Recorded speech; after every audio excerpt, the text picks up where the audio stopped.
Hi, everybody. We are here. We are here.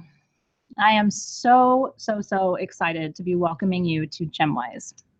Doesn't it feel like we've been waiting a long time for this moment a little bit? I kind of want to take a moment and just say how glad I am that you're here.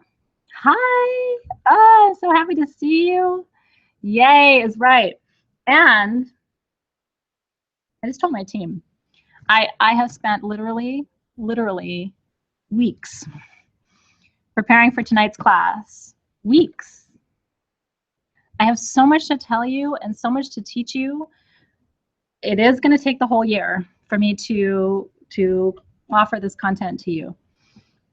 I am going to give you as much as I can tonight. Are you ready? So here's what you need. You need to have, at a minimum, you need to have something to write on. Because not everything that I'm sharing with you tonight is in your classroom, and not everything I'm sharing with you tonight is in a written form. Oh, you guys are so sweet. Can I just tell you, it is a shit show outside. It is like we are having record rain here in California, and look, I'm not complaining. It is freezing. It is loud. I mean, there may be times where you can't even hear me right now because there's a window and it's driving rain. So I'm very happy to be inside. I'm very happy to be nice and warm and spending my evening with you. I have some tea. Maybe you want to go fix yourself a nice cup of tea. And get your paper. Get all your tools ready. You know, it's really funny. Around here, around Sage Goddess, we're calling this Sage Goddess University. Because in a way, isn't that funny? Kimberly says it's crazy in San Diego too. Thank you so much. We need the rain in California. I'm not complaining. I mean, we are desperate, but we've had more than we can handle. We really have. Jules has got her tea. She's ready to go. It's terrible right now, but I'm happy because I get to be with you tonight. Okay. We have a lot of ground to cover.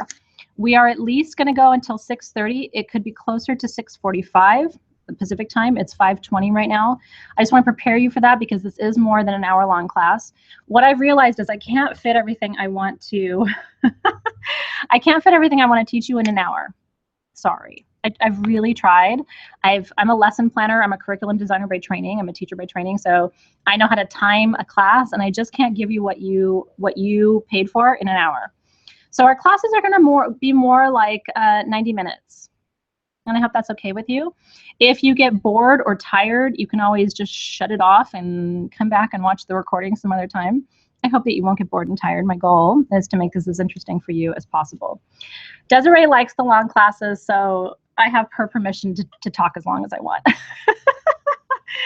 SGU. But here's the thing. So here's what I really want you to know, okay? And that's why tonight is so powerful. Because I really, I'm on the edge of cracking this code, and it's driving me crazy. And so beyond even wanting to teach you and beyond even wanting you to love this, because I really do, like I want you to look so forward to our classes that you're like counting the minutes and shaking because you can't wait. I want all of that. Beyond even wanting to make this an amazing class, I really feel like if we can, and I love that you guys, by the way, I love that. Tracy's like, I you know, stay up all night. If we can do this, you guys, we will finally be able to prove scientifically what we say about crystals. And I don't know about you, but I'm excited by that. And you know who else is excited about that is my friend Stephanie, who's the Hibiscus Moon. Stephanie and I are close. We're friends. And you know, we were talking when we were in Tucson about Stephanie has not had a lived experience with the flower of life. I have actually seen the flower of life in shamanic journey. And so we had a whole conversation in Tucson, Stephanie and I did, about what that looked like for me. She wanted to hear my experience. We talked about it. I have huge respect, by the way, for Stephanie. And it's really funny because a lot of women in metaphysics are competitive. I don't know why, but a lot of them are competitive. Stephanie's not. And in fact, Stephanie's one of those people who's like, you and me together, we can do amazing things versus, you know, trying to not be a good partner or a good friend. So I treasure her because we can have these really deep conversations about things like crystal structure. And she's a scientist too, like I am. I'm a scientist by training. So I want to introduce myself to you tonight, especially if you don't know me very well. Some of you might be brand new. Is anybody here? Can you tell me in the feed? Is anybody here tonight for the first time, has never been in a class with me? I would just love to know that. A lot of you have been with me for a while, but some of you are new, and I want to know that. so that I can welcome you, and I can make sure that I tailor my comments. So the first thing I'm going to tell you, I'm so glad you love it. Tammy's has not done a class. Marie has not done. It's Kelly's first. Melanie's first. Okay. Hi, you guys. How fun is this? Okay, so you're going to learn about my teaching style tonight. So glad. For Sarah, it's class number 2. Class number 2 also for Suzanne, it looks like. Welcome, welcome, welcome. So I can see you. You can see you in my feed, but I just want you to know I'm really glad that you're here. And one of the reasons I love Stephanie so much, Stephanie and I are really, as far as I know, the only 2 metaphysical teachers, spiritual teachers who actually are trained as teachers. A lot of people are not. And so I think the reason she and I connect and have such a kinship together is that we are trained first and foremost as curriculum developers and teachers. So we're very mindful of how we give you information, the different ways that we teach you so that we appeal to different learning styles. Before I developed Sage Goddess, I was a professor of leadership and management for 10 years. And so I did my PhD in educational management and leadership, and then I went on to teach leadership and management to business students and also to people in education, both primary and secondary education, as well as post-secondary college education. So that's my background, and so I really do think about your learning needs. If there's anything that I can do to improve the learning experience for you, I want that feedback, because first and foremost, I want you to feel like I can reach you. And so I try to do a mix of showing you things, you know, like as I'm telling you about the stone, like showing you the stone. And then I actually have a little bit of video, because I want to show you the sound of the sacred geometry tonight. We're going there. But I really want to show you all those things. I don't talk about my academic training, by the way, because it's not, for my role right now, it's not so relevant. But here's why it's relevant for you, that I'm a doctor. Are you ready? Because I'm a skeptic. You know, if you have a PhD, you have had to go through rigorous scientific training and you understand scientific principles. And the cornerstone of science is that we don't believe anything. We don't believe anything until it has been tested and replicated in a scientific environment, in a lab environment. And so we need data, we need evidence, scientists do. And so one of the things that Stephanie and I talk about, nobody calls me doctor anymore, and that's totally fine. I like Sage Goddess better. But one of the things that Stephanie and I talk about is how do we, so she and I understand the scientific method. We know that in order to convince muggles that crystal healing is real, we are going to have to tether everything that we're teaching you to science. We're going to have to show you the physics of it. We're going to have to show you how at the subatomic level, the particle level, that this is really happening. And I think finally, you know, I think what will happen is, and you can already see the churn, can't you? Like, people are not as freaked out when we talk about crystals anymore, crystal healing, and they're actually kind of interested. In fact, when I was in Tucson, Vogue magazine was there, and they're doing research on why do people choose crystals and how do they choose them and where do they come from and all this stuff. Yeah, so it's good. So here's what I'm gonna do. Okay, some of you are new to crystals. I just said muggles, I sure did.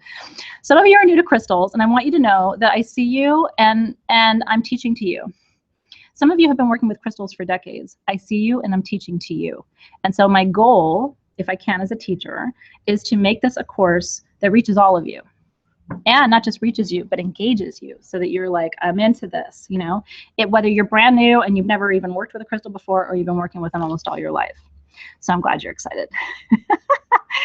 If we can prove it, you guys, you know, if we can make this connection and we can make it in terms that resonate with the scientific community, then I think we're going to see some real developments in our life. And I think, you know, that those are the conversations that some of us are having behind the scenes, because we really do want to get to a place where crystal healing is mainstream. I mean, we already see Reiki practitioners being brought into hospitals. When my mom was very ill and was hospitalized for months and months and months, I saw a constant ebb and flow of Reiki practitioners and Reiki masters coming in to do Reiki on patients. And I kept thinking to myself, why not crystals? You know what I mean? And maybe they're integrating it, but Reiki isn't automatically the integration of crystals in therapy. It's more using the symbols and channeling the symbols and the medicine of the symbols. I think it's possible. I'm really optimistic. And after tonight, you might think it's possible too. That's my motivation for starting and doing this class with you. Okay, so yeah, so Nicole, I'm going to be covering as much as I can in the next hour and 15 minutes.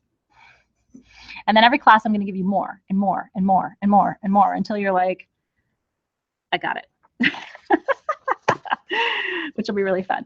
If you are doing Reiki, if you are in Aero Magic, if you are doing complementary therapies, what you're going to find with GemWise, I hope, is that everything I'm teaching you takes what you're doing and just amplifies it, just takes it to the next level and helps you expand the work that you're doing to incorporate these other modalities. So it's all connected. There isn't a place where anything that I'm talking about is disconnected. Yeah. And I think finally, you know, I want us to get to a place where it's not like, oh, I do crystal healing, and then we kind of like go like this. It's sort of like, I'm a crystal healer. And crystals create their own electromagnetic field. We're going to talk about that tonight. I have a lot of different things to tell you. So let's set the stage, shall we? I'm just so excited to see you. Are you as excited to see me as I am to see you? I'm like, my heart is pounding a little bit. Okay, so I'm going to start by smudging, because that is where everything begins. Always, always, always begin with a smudge. Got my little torch. Why do we smudge with white sage? We smudge with white sage because it is the most effective herb that we can smudge with to remove low and stuck energy and vibrations. I'm so glad you guys are excited. So we always clear with white sage, unless you're allergic to it or you don't like it. There are alternatives. Obviously, you can use Palo Santo, you can use other herbs, but I like to do a smudge with white sage. Just over me and over my tools. I'm going to send you a virtual smudge and just ask that your guides come closer tonight, especially your learning guides. Did you know you have special guides that support you as you learn and grow and develop intellectually? You do. Anytime you take on a new course of learning or a new course of study in your life, your learning guides come. And they're here to support you as you learn. If you really want to, a couple of extra tools I'll teach you. If you really want to receive everything I'm telling you more clearly, you can work with Sapphire. And that's because Sapphire is both a learning and a teaching tool. In Tucson, I got record keeper sapphires. They're coming. I'm going to make it exclusive for you because I think you guys will want them first and foremost because you're learning about the sacred geometry. Record keeper sapphires in perfect hexagonal shapes. So until that, you know, those are available. If you have a sapphire ring or a sapphire necklace, that's all going to allow you, because sapphire opens the third eye. It also activates the throat. It's a very good teaching and learning stone. So anytime you're learning anything or teaching anything, and it's funny because when Stephanie teaches, she wears sapphire. So we were joking about that too. I'm like, so it's the teacher stone. Isn't that cool? I know. Okay, so tonight we are, I'm actually going to light my incense first. Let me do that. So every time I teach, I'm going to be working with our ceremonial incense. If you have not, I'm lighting my charcoal. You see that? Torching up my charcoal there. If you have not purchased it, it's optional. You don't have to have it. But if you do have it, what's nice about working with it together, you see my charcoal is activated there. What's nice about it is that we're all smelling the same thing. So even though we're in different rooms and different places around the world, I'm just putting a little bit of the ceremonial incense on there. And you can see it doesn't take much. You see that? That was a pinch. Your tin of ceremonial incense will last you probably about 6 months, which is kind of cool. So just sending a little bit your way. It's got Palo Santo and wormwood. Wormwood, actually, if you're nervous, wormwood eases and softens the central nervous system. So if you're somebody who has a lot of anxiety, when you burn this incense, if you just put your face over it and inhale a little bit, the wormwood will just relax you a little bit. It's not really like having a glass of wine. You can still drive, but it's certainly going to soften you and relax you a touch, which is helpful. And then it has Palo Santo for clearing and for healing. You guys have to get a torch. I don't sell them. You can get it on Amazon though. Aren't they fun? It's actually a food torch for making creme brulee, but it's really good for lighting up your herbs too. It's very effective. Okay, tonight we are going to talk about, are you ready? Actually, let me do one more thing. I want to open our circle. So I'm trying to teach you the basics too. I always open a circle with my eyes, but it's really good if you have a selenite stick, just to pass that around you, and it opens a nice, safe container for any kind of energy or ritual work. And I always come back and hold it again in my hands. So selenite, as a wand, goes behind you. Make constant contact. You see how I'm handing it off here to my other hand? and then come around, and then touch it again in front of you. And that's how you've opened a circle. And then when you close the circle, you're going to go counterclockwise. Same thing. You're going to pass it around and create a full loop there. Okay, perfect. So tonight, it is. Palo Santo's so good. It's so good. I'm so glad you guys. You know what's really funny is people at Amazon tonight are probably like, a lot of torches. What's happening? Is the Sage Goddess teaching? Anyway, it's funny. Okay. Tonight we are talking about the cubic crystals. And so we're also going to talk about the platonic solids. We're going to talk about some basics of sacred geometry, and I'm going to introduce you to the concept of vortices and ley lines around our globe. Does that sound good to you? I don't know if I can do it all in an hour and 15 minutes, but I'm sure going to try. It's a lot. Make sure you have something to write with. So tonight's stones are cubic. And what do the cubic crystals do? By the end of tonight, you'll be able to answer that so quickly. The cubic crystals create a foundation. And I'm going to talk to you about, and here's what I really want you to know. I'm not going to just tell you what things do. I'm going to tell you why they do them and how they do them. And that's my big goal with GemWise. And my frustration, honestly, with the metaphysical community is everybody just says, oh, this stone does this stone does that. But I really haven't found anybody yet who's connecting the metaphysical properties of the stones to the structure, not in a clear way, and then connecting that to the chakras, connecting that to the vortexes, connecting that to sacred geometry, like these, connecting that to sound. By the way, did you know that every single one of the platonic solids has a sound, a harmonic note that it vibrates to? Did you know that? Did you know that all of the pyramids in Egypt were built, each one, to contain a single note? The pyramids were actually supposed to be sound chambers. They're sound chambers. And so what they did was they played the sound. And so one pyramid would be note A, and the next pyramid would be note B, and the next pyramid would be note C. And then certain parts of the pyramid would be sharper notes. Like, for example, the cubic crystal structure is the note C sharp. And so what happened in the days of the pyramids is this. So if you needed healing, let's say you were out of balance, they would probably have sent you to the pyramid that's aligned to C sharp, which is the musical note for the cube. Because the cube, if you think about it, the cube creates a foundation. Think about the number 4 in the tarot. What does the number 4 in the tarot do? It's the foundation across all of the suits. I'm hoping I'm going to blow your mind tonight because I'm going to tell you some things that you probably haven't heard before, but then when I start connecting these dots, you're going to be like, oh, it all makes sense now. So the cube, what is the cube, right? Think about the cube. It's a perfect square. And in fact, it really is the Lakota medicine wheel, how we divide into the 4 directions, the 4 elements, and the cube connects to the root chakra. The cube's musical note is the note that aligns to the Muladhara or the root chakra. It just gets more and more and more and more clear to us. So we're talking about the cubic crystals tonight. Now, fluorite is a cubic crystal.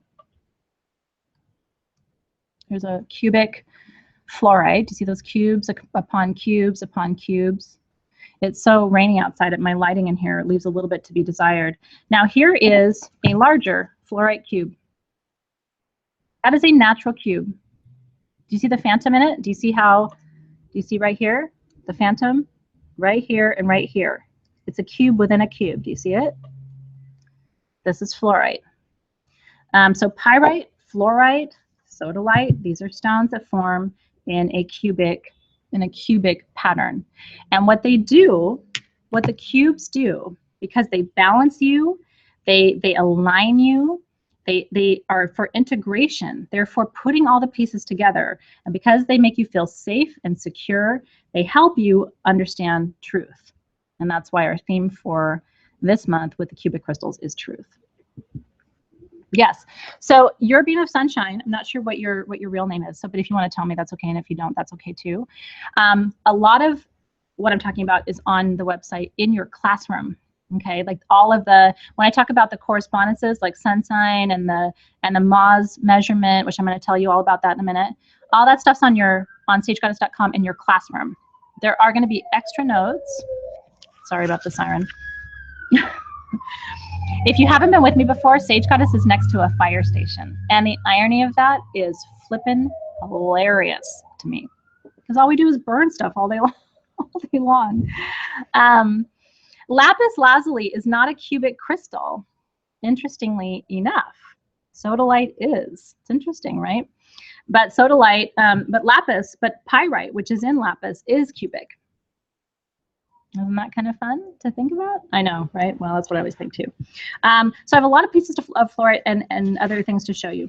I'm also going to be teaching you tonight about all of the platonic solids, at least briefly. Okay, and again, we'll start going through all of them one by one as we move through this year, focusing on crystal structure and the properties of each one. Ooh, Marie has a red jasper cube. I kind of love that because red jasper is such a powerful root chakra stone. It's so grounding, so protective. Red jasper was used by Native American soldiers before they would go into battle because they believe it strengthened them. They thought that it would prevent bloodshed. So it's a really powerful crystal actually to use at that root chakra.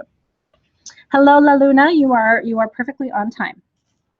Okay, so tonight we're going to talk about as much as we can get through in the first hour and 20 minutes. And one of the things I want to tell you is, and I'll come to this, Melinda, all of your questions will be answered tonight. I'm going to start at the very basic, the beginning. At least I'm going to try so that even if you've heard stuff before, I might repeat something you know, but I think it's better. And personally, as a teacher, I like to hear things multiple times. I don't know about you. I'm also getting older.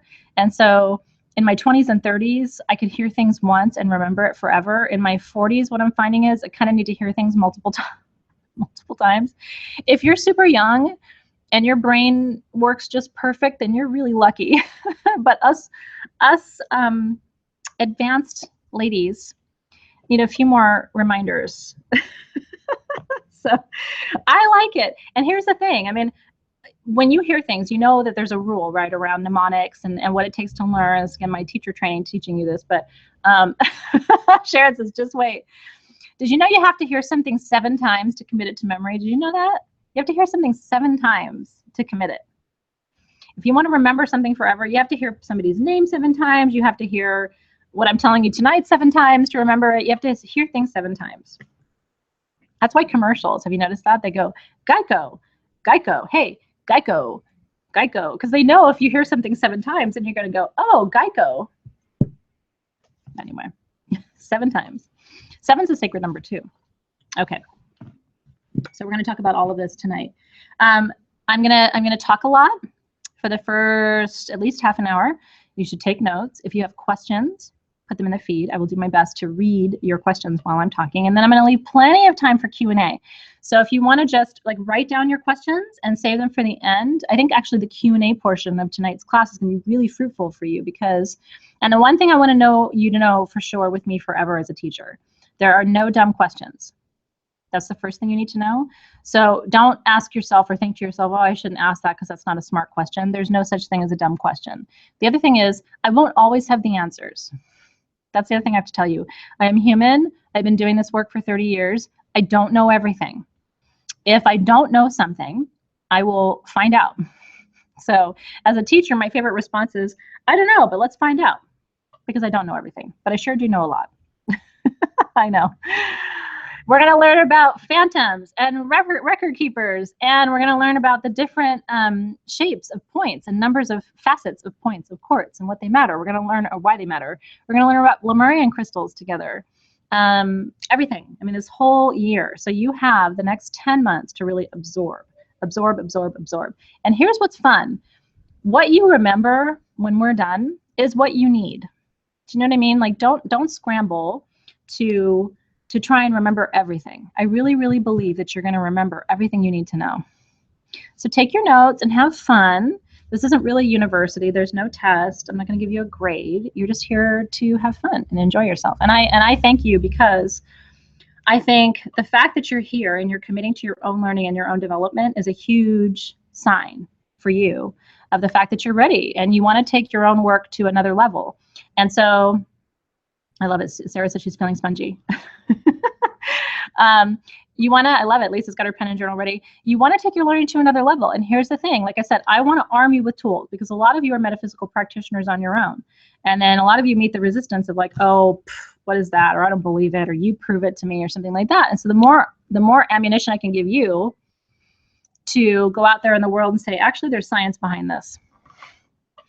And not just science, but physics, which is considered to be one of the most rigorous arms of science. There's physics and mathematics behind it. So not really possible to deny it. You know what I mean? We know that, but they're learning. Okay, here we go. So one of the first things I want to tell you is that our planet is very magical.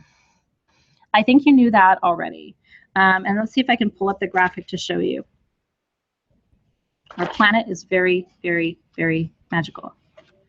I will provide this graphic to you so that you do not need to take notes here, but I just want to show you, okay? This is what our planet looks like when you plot the ley lines and the vortexes, okay, of our planet, the major vortices. Now, what you need to know is there are major vortices and minor vortices. So let me back up for a minute. What is a ley line? So each of these lines, do you see all these lines? And isn't it pretty? It's sacred geometry. Do you see it?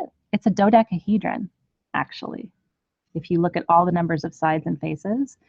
So each one of these lines, do you see that line and that line and that line and that line? Do you see all of those? Each one of those lines is a fault, kind of like the San Andreas Fault in California. These are ruptures in the Earth's tectonic plates. Okay, so each one of these lines is a natural rupture in our Earth's surface. Do you see? This is geology, by the way. This isn't metaphysics. And so where these lines connect, do you see the little dot there and the dot there and the dot there? Do you see them all? Where these lines connect are called vortexes. There's a screaming baby in the little room downstairs. I feel bad, in our shop. Each one of these is called a vortex, and they connect. These lines connect at all different places. Do you know what the main one in the United States is? The main vortex point? Anybody want to venture a guess? You'll get it because a lot of you have been there.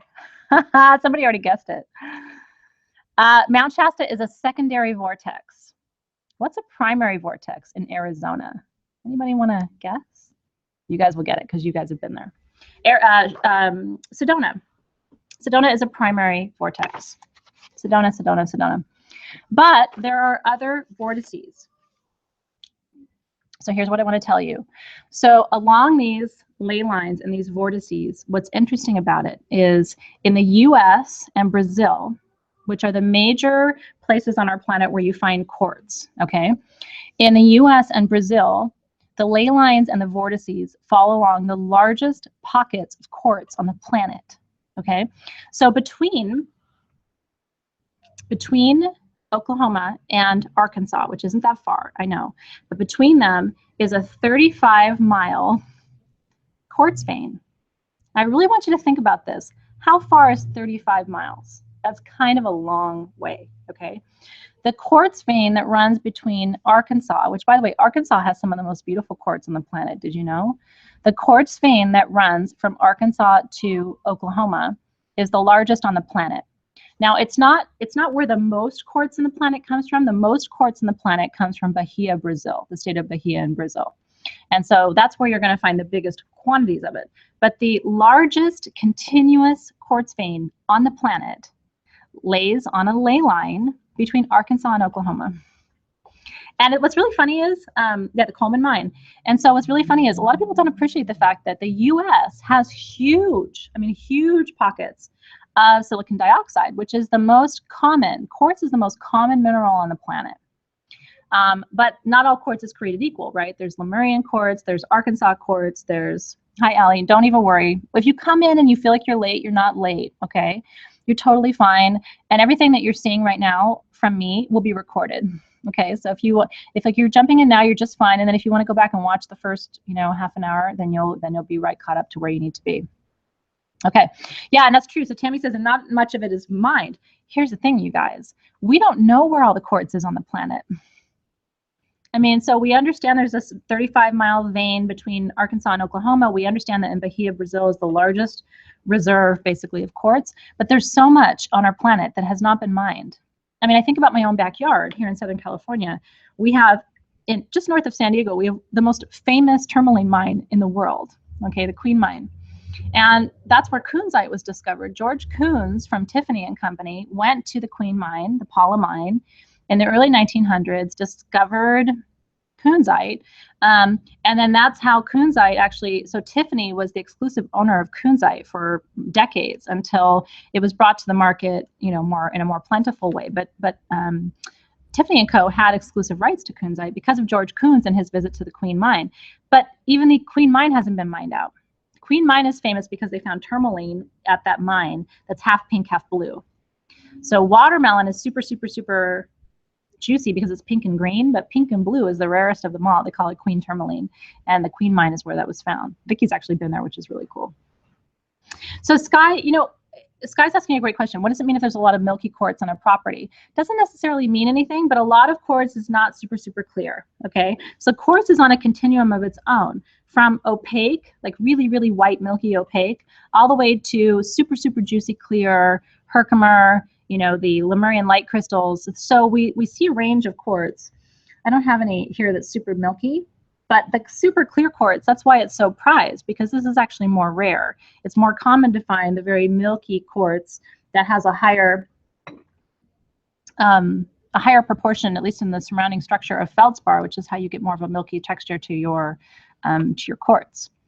No, so Melanie's saying, is all the good stuff on the West Coast? It sure isn't. Herkimer diamonds are only in New York.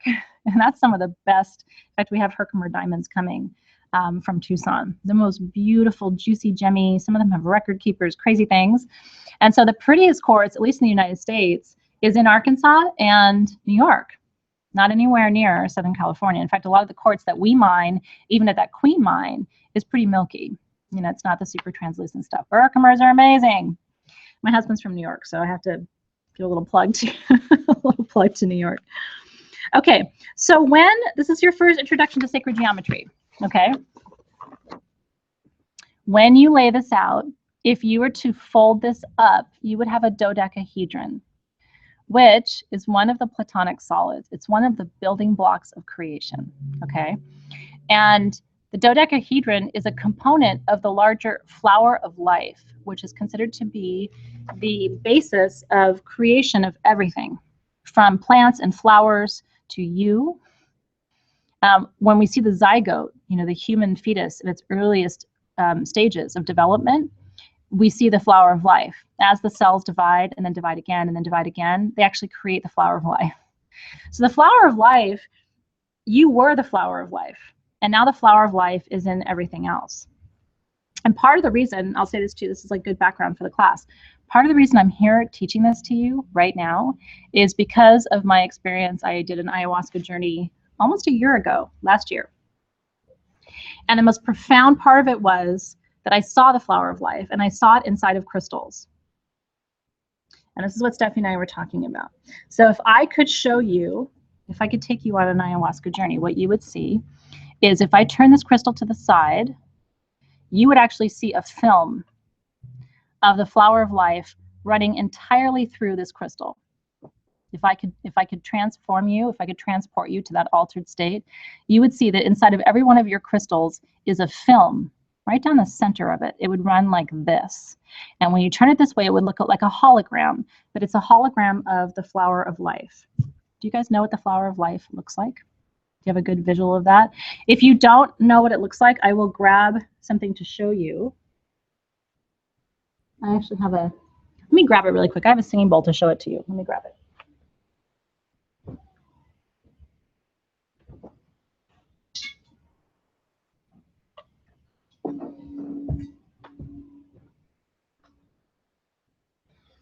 This is the flower of life. This is what is inside of your stones, every single one of them. And so do you see, I'm just wondering with your own eyes, do you see this and how it's related to this? Do you see it? Do you see it? It's just more intricate. It's more lines. It's more connections. It's more vortex points. This is a very condensed version of this. So this was you inside your mother's womb at about the 3rd or 4th stage of cell development. This was you. The cells combining, separating, combining, separating. This is your planet. This is you, and this is your planet. And that shape is inside every one of your crystals. Every one of your crystals. Yes, so, and Metatron's cube is the flower of life taken to a more expansive place as well, right? And it's all related to Kabbalah. You know, the tree of life in Kabbalah is Metatron's cube. And so what you find, the more you study sacred geometry, is they're all connected. You know, what we learn in Kabbalah, and the flower of life, by the way, we found inside of temples in India, in Israel, in Greece, ancient structures in Mesopotamia. We found it in Brazil. We found it in Malaysia. I mean, it's in the Taj Mahal. The flower of life is inside the Taj Mahal. And so now here's the thing, okay? One of the first ways that we learned about Lemuria. That's a great question. Kabbalah is the study of ancient Hebrew texts that predate the Old Testament of the Bible. Okay, and so in the Kabbalah you learn about, it's basically Hebrew magic. Okay, and it's very, very significant because Kabbalah integrates all of the sacred geometry into what they teach. Primarily the tree of life, the Kabbalah tree of life. And if you do a Google search of Kabbalah tree of life, by the way, if you're interested in Kabbalah, I can always do a bonus session for you, and I can show you how the crystals work with the Kabbalah tree of life. Would love to do that, so you let me know. Okay. Gail's saying that it made her cry, the flower of life in Mu. So let me give you, I'm going to do a whole bonus session on Lemuria, so I don't want to spend too much time there tonight because I want to be sure we get through our stones tonight. So this is what I'm telling you. We're going to teach you about the stones, but I'm also going to teach you about 100 other things at the same time.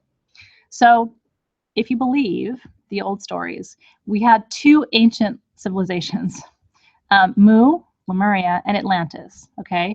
And both of those civilizations crumbled. When they did, there were tablets that were created that are called the Nikal tablets.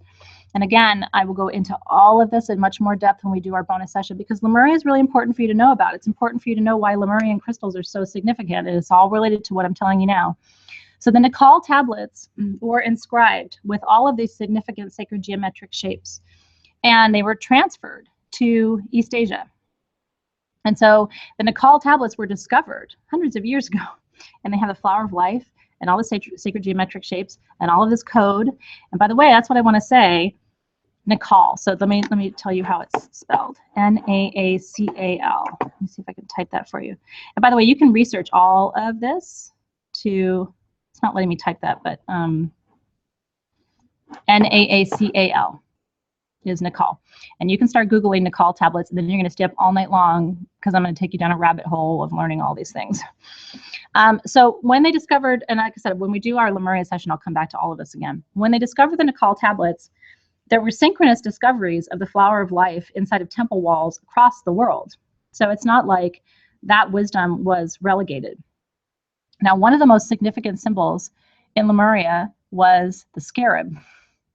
And interestingly enough, the scarab in ancient Egypt was co-opted to become something other than what it was in ancient Lemuria. The scarab in ancient Lemuria was actually connected to the Merkaba, and it was how we moved.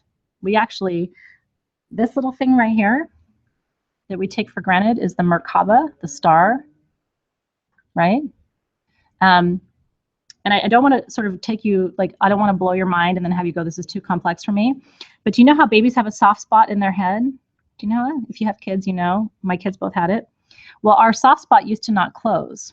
And there's another soft spot right underneath your rear end. And so those two are actually where energy flows, from the top of your head to right beneath your butt. Okay? And so energy used to flow through that channel, which, by the way, is also the channel of your chakras, and create around you a star. So if you wanted to, let's say I'm sitting here right now and I'm like, I would really love to go see Kristen. Please send me to Kristen. I could actually send an energy beam up through from the bottom of my behind to the top of my head and activate this Merkaba. This Merkaba would start spinning, and I would cross dimensions. I would cross time, and I could cross distances. I could also move very heavy and very strong structures. This, by the way, between the Merkaba and sound is how the pyramids were built and moved. I'm not kidding you guys. Can you imagine? And so, you know, people say, oh, beam me up, Scotty, and all this stuff. And by the way, you even see some of the sacred geometry in like the chariot card in the tarot is related to our old ability to teleport. And you actually see some of the sacred geometric symbols in some of the old tarot representations of the chariot card. How cool is that? I know. I'm trying to like ease you into it, but I'm so excited that I'm kind of jumping right in. Okay. So I showed you your planet, right? This is your planet, yours and mine. This is what it looks like. And this is all the way around, by the way. This is this continuous loop, okay? And it extends up to the North Pole and the South Pole. Did you know that at the poles, North Pole and South Pole, there are two hexagons. There are two separate vortices, and nobody knows why they're there or how they operate. But there are ley lines at the top of our planet and at the bottom of our planet that are hexagonally shaped. When we talk about hexagons next month, I'm going to be exploring those northern and southern poles to try and understand. I think it's because that is how our entire planet gets weighted and settled, right? And so the hexagon, what does the hexagon do for us energetically? It balances us, it aligns us, and in many cases it heals us. What if it's doing the same thing for our planet? Right? Isn't that amazing? Our planet's amazing. Here's where it gets even more interesting. So as I was just telling you, you have ley lines in your body. So you were the flower of life. Your cells kept repeating and replicating, and then you became a full living human being. Well, we'll talk about that. And keep the questions coming, okay? Keep the questions coming, because what you're going to see is it's all connected. You're going to start having these like light bulb moments where you put it together on your own too. So you have ley lines that run from the very top of your head. Remember that soft spot when you were a baby that closed up and didn't used to close up? We all used to have that spot. When my kids, because I knew all of this, when my kids' soft spot closed, I was really sad. Because do you know what happens when their soft spot closes? That connection to the divine, to all of their knowing, to all of their soul memories is gone. And here's my big question, you know, and this is what I don't understand. Yeah, so this is what I don't understand is why. Why did this energy center start to close? Because it didn't always close for us. What is it about our human existence that means that we have to disconnect in that way? Why did that portal to that other dimension close? It's interesting, isn't it? But I literally watched my kid's soft spot closed. Start researching it, you guys. I'm telling you, you will find all kinds of interesting things when you do. Okay, so where are the ley lines in your body? This is the last thing I'm going to talk about, sacred geometry, before we get into the crystals tonight because of time. I literally could talk to you all night long. And I think you can sense how excited I am too. Okay, the ley lines in your body run from here to right under your butt, like I was telling you, which is why you have 7 energy centers between there and here. That's why you have root to crown. So people have asked me before, why don't we have chakras in our legs? Well, the real energy in your body exists from your rear end to the top of your head. Those are where you are exposed to the universe. That's where you have a soft spot and a soft spot. And so your energy centers align from root to crown, from one of those soft spots to the other. Does that make sense? Isn't that interesting? Ray says that there's still an indent where her soft spot was. I know we're all sitting here like scratching our heads. Your partners are probably saying that, going, what is happening to her right now, or him? Okay, so the root chakra. There are chakra correspondences for each of the crystal systems, okay? So the cubic system, which is also the octahedral system, aligns to the first chakra. And they go from root to crown. Isn't it beautiful? Like there's such, in our universe, there is balance and symmetry and beauty. I think what happens is we disrupt it. You know, I think we get in the way of that balance and that symmetry and that beauty, but that structure is there. And so the root chakra is where we begin with the cubic crystals. Okay. So here, let's go to those first, shall we? Let's begin by talking about pyrite. This will be our way to jump into the stones that we're working with tonight. Yeah, and so great from Blessed 0805, talking about having no earth in your chart. I don't have a lot. I have a little bit of Virgo in my chart, needing serious root chakra work. I love that. I love, love, love that. Isn't that interesting? Haley has a birthmark on her soft spot. If that isn't a sign that you're meant to do this work, I don't know what is. But it's a beautiful thing. If you can do your natal chart and figure out what elements you're missing, then the crystals can become really important substitutes for that. So let's say you're like, I have very little water, so I'm constantly working with aquamarine and some of the more, the crystals that are aligned to the direction of west and more of the water element, because I'm missing that from my chart. If you're missing a lot of earth in your chart, then tonight's really important for you, because this is a stabilizing crystal structure. Stabilizing. So let's think about this. A lot of you are crystal healers. A person comes to you, okay, and says, I'm feeling kind of flighty and I'm anxious and I don't feel safe. I'm too much in my head and I'm an empath and I'm taking on all these other people's stuff. Have you heard those kinds of things before? And if you want to do your chart, by the way, Sandy's asking, go to astro.com, astro.com, and go to natal chart, and then you can input your birth data. Okay, and it's free and it's fun, and then you'll be able to know what your sun, moon, and rising sign is. And the most fun thing about Astro, by the way, is it actually breaks down your entire chart into fire, earth, air, water, to tell you how many planets you have in each element. How cool is that? And with that information, I love astro.com. There's nothing better. Even paid things aren't better. And with that information, you can start to substitute and supplant what you need with the crystal. And that can be a really powerful crystal healing for you. You can also, if you're working closely with a client, you can actually go and have your client input their data and read their natal chart before you do crystal healing, because it's a really powerful way for you to diagnose, like, where are they going to need more of an intervention? Do you know what I mean? So good. If you don't know the exact time, Trisha, you can still really get a good handle on your sun and moon. Time impacts your rising, because time is where it gets tricky to know what was on the ascendant when you were born, and that's minute to minute. But your moon is more of a 12-hour, and your sun is a 30-day, 28 days. So you can tell a lot, even if you don't know the exact minute. If you know the hour, or at least the time of day you were born, you'll be able to get a good read on that. If you guys can help each other, actually, in the GemWise group, with links of like where to go on astro.com, because it's a little tricky, but you're looking for a natal chart, N-A-T-A-L chart. Okay, very helpful. So if you don't have a lot of earth in your chart, tonight is your night. You're gonna need everything I'm telling you tonight, because these are your rooting stones. Everything with a cubic crystal structure is going to root you, make you feel safe and secure, help you understand the path to clarity in your life, going to help you understand your own definition of truth, as I was saying, because truth for me, if you think about when I ask you what's true in your life, okay, usually what's true in your life are the most basic things. You know, I love my children, I love my family, I love my home, and I love the city I live in, and we usually go to the very, very basic things when we start asking each other what's true.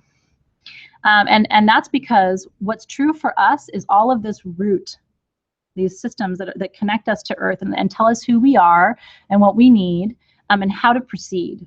So if you think about pyrite, let's talk about pyrite, okay? Let's go there. Pyrite. Pyrite, so there's something called the measure of hardness scale. Measure of hardness scale. Yeah, where do I belong? It's a great question. Measure of hardness scale, MOHS, it's an acronym. And so the MOS is how we decide whether a stone is strong or fragile. And so pyrite on the MOS scale, I believe, is a 7. Correct me if I am wrong. I am pretty sure that pyrite is, all the other ones I wrote down, but I didn't write down pyrite. I believe it's a 7. It is stable. Okay, you can make jewelry out of pyrite. It's safe for you to wear in the form of jewelry. Unlike fluorite, there's my little cubic fluorite here. Fluorite is brittle. Okay, so on the MOS scale, fluorite, let me get the exact number for you, is it's technically 4.2. We round it down to a 4. Okay, the MOS scale goes 1 to 10. Do you guys know what 10 is? There's only one crystal, there's only one mineral that is an absolute 10 on the MOS scale of hardness. It's a good question for you guys to answer. It's 1 to 10. Does anybody know what the 10 is? You might be wearing it on your wedding finger. Diamond. Diamond is the only 10. And then there are 9s. but there's really only 2 solid 9s, and that's sapphire and ruby, which are both the same mineral. Sapphire and ruby are both forms of corundum. Corundum is a 9. So you think about diamond, which can cut glass, right? So that's how you know you're not going to break your diamond. The upshot is you're not going to break a diamond. You can break fluorite. Did you know, and you can test this, okay? Did you know if I was to take this and throw it against the wall and shatter it, this fluorite right here, if I was to take this is fluorite. Beautiful, isn't it? There's a huge rainbow in there. I don't know if you can see it. It's like right down the center. If I was to take this and chuck it at the wall and smash it, which I wouldn't do, but if I did, do you know that it would break in octahedrons, in cubes? You literally would have a ton of little octahedrons. And that's because crystals break according to their crystal structure. This is one of the main things. Like, I'm going to have like several tenets that I really want you to drive home tonight that you remember. Crystals break according to their crystal structure. And that's because that structure is innate to that crystal, no matter how many times you break it down. And so what's really cool to me is that's the science part. Okay, that is, this crystal is a cube. If I chuck it at the wall, it's going to break into cubes. If I take those little cubes and chuck them at the wall, they're going to break into cubes over and over and over and over again, because down to the tiniest molecule of that stone, and that's physics. That's particle physics. And what particle physics teaches us is that the smallest particle, okay, contains the pattern of creation of the whole. So you can break this and break this and break this down to the tiniest octahedron. That is the smallest particle of this crystal is shaped like an octahedron. How amazing is that? That's called cleavage. That's exactly right. Exactly. Isn't that fascinating? And all of the crystals. So whatever your crystals are, whatever their crystal structure is, you can break them and break them and break them and break them, and they're going to look exactly like that. That's the most fun thing. So chips sometimes are manufactured. Tara's asking about chips. Like when I work with chipstones and my vendors who I buy chipstones from, they are shards of stones that are then tumbled again. And so the chips, unless you work with the raw chips of fluorite, but I have a box downstairs of fluorite octahedrons, and they're the size of my pinky nail. They're just little, I mean, it's literally how the crystal grows. It's just cubes on cubes on cubes on cubes. Some of you got clusters and some of you got individual octahedrons, but this is sort of a good example. It's just cube on cube on cube on cube. And then this is the same thing, cube, cube on cube on cube on cube. It goes on and on and on. And then to the point where this is part of a much larger cube. This is part of a larger cube that's been polished, you see? These are just polished pieces of it. Here is a perfect cube that's been polished. So this somebody just plucked off of a cluster and polished it to a very pretty shine. Okay, so pyrite. Pyrite comes from, let's talk about pyrite for a minute.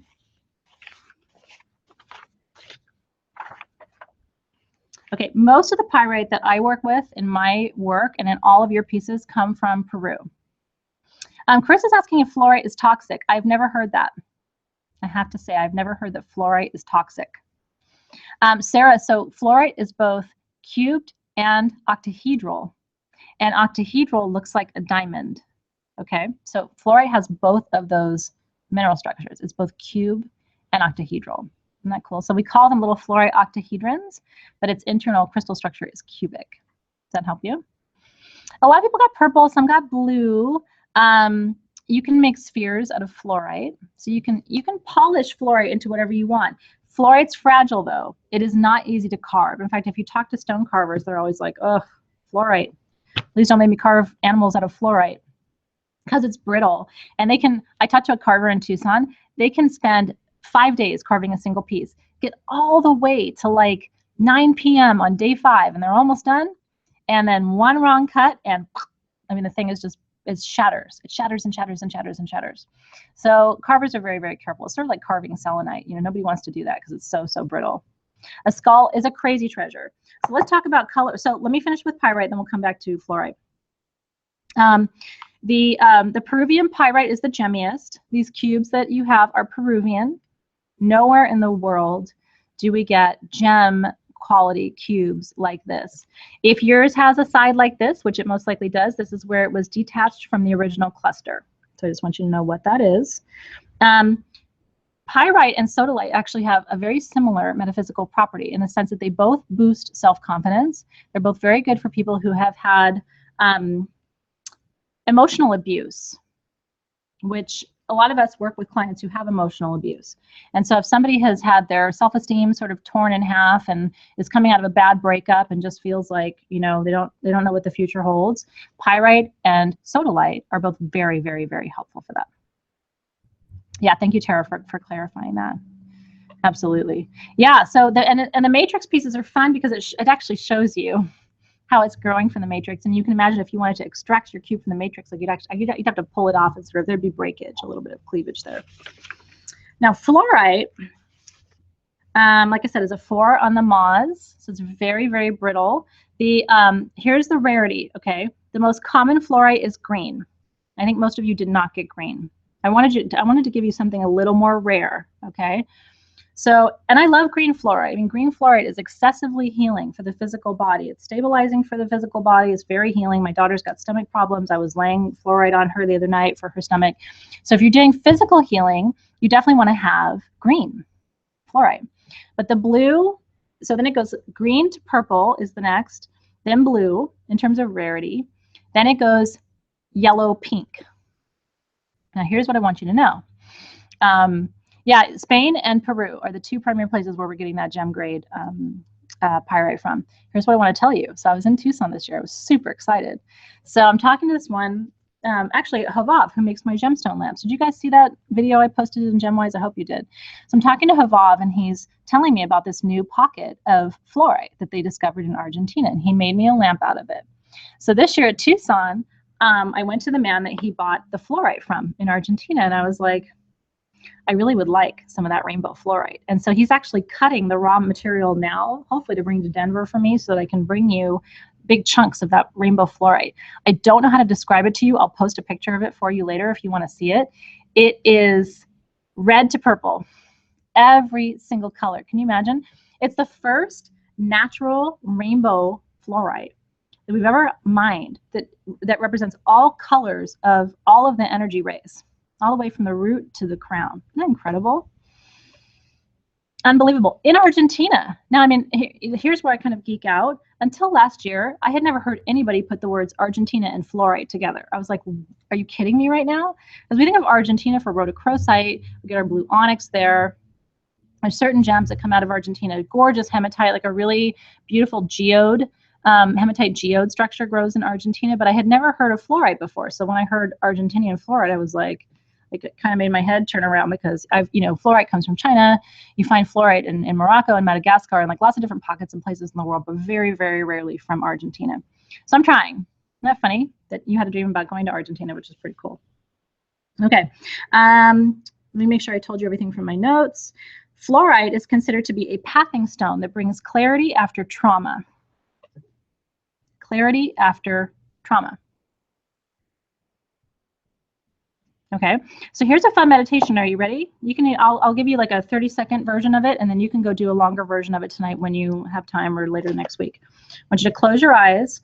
I always do this by putting the stone in my left hand and covering it with my right because I write with my right hand. If you are left-handed, put the stone in your right hand, cover it with your left. Okay, I'm gonna put mine in my left hand and cover it with my right. Any piece of fluorite is okay. By the way, you can start to meditate with all of your stones on their crystal structure and ask them to show you what it is that they teach you through that structure. So since we know the fluorite is about clarity and purpose and direction, close your eyes. One of the most fun meditations to do with crystals is to close your eyes, hold your crystal, and first ask your crystal to take you back to the place that it was mined. It's a fun meditation. You can close your eyes. When I do your bonus session on Lemuria, make sure you have a Lemurian quartz with you because I'm going to do a little guided meditation where I'm going to actually ask your crystal to take you back to the point at which the Lemurian messages were encoded and encrypted in it, which is a very powerful experience. So just make sure, I'm going to schedule that bonus session soon, and just make sure when we do that you have your Lemurian quartz with you. And Lisa's got a specimen with fluorite and pyrite together, so just that would be a great one to meditate with. Close your eyes, ask your crystal to take you to where it came from first. And then ask this crystal to give you a sign or a symbol or a word or an image for your path this year. What is your path to growth? What is your path to development? What is your path to healing? What can it show you? And a lot of times what's connected is where the stone came from and what it shows you. Because fluorite from China is different from fluorite from Madagascar, is different from fluorite that we find in the United States, which we do. We find pockets of it, especially in the Midwest. My yellow and purple fluorite that I bring to you sometimes is from the Midwest. We find fluorite in South America. Obviously, we found it in Argentina. So I think everywhere it comes from. I was cracking up because Sarah said, of course, this is when I have to pee. You can always pause me and go take a little break and then come back when you're done. I'll still be here. You have to, and I have Lemurians coming for you. So if you don't own a Lemurian, wait, and buy it when I offer it, because I got some of the best Lemurian in the world at Tucson this year, and I cannot wait to show it to you. So Donna closed her eyes and heard spirit. That's beautiful. Rarely, you don't see a lot of fluorite in India. There is some, but not a lot. It's not one of the main stones. The zeolite family comes from India. We get a lot of garnets, a lot of ruby. We get sapphire. We get ruby zoisite in India. So your beam of sunshine says nothing yet, but just you got to stay in that place. So, and especially if your mind is kind of going and you're in this place of learning right now, it might be hard to quiet your mind. So try to give yourself 15 or 20 minutes to close your eyes and really sit with your crystal. Can you imagine? God, you poor babies. Can you imagine if you did this with each of your crystals, and let them tell you the story? Spiritual is your path. I love that. Got the word flow. Pam did. Beautiful, beautiful, beautiful, beautiful. Yeah, so by the way, you may have seen what's coming for March today in the new stones. There's green fluorite or green tourmaline in there. It's going to blow your mind. That's a whole other set of metaphysical properties. Oh, beautiful. Heather said China, which is interesting. You do see purple and yellow in China as well as the United States. You don't see the purple and yellow combination in any other countries. So that feels very accurate to me. I love that. And then just sit with it. Right now I'm going to move on because I want to make sure that we have enough time to go through everything, but it's a beautiful way for you to relax and connect with your stones. And I feel bad sometimes, people will say things like, I have all these crystals, like, what do I do with them? And it's like, your crystals are transmitters. I think you know this, but your crystals are encoded. They have that flower of life in them, as well as many other messages that are encoded and encrypted. And I really believe, I really, really, really believe that even if you buy a crystal from me and it seems like free will that you chose to do that, I really believe that every crystal you own found you.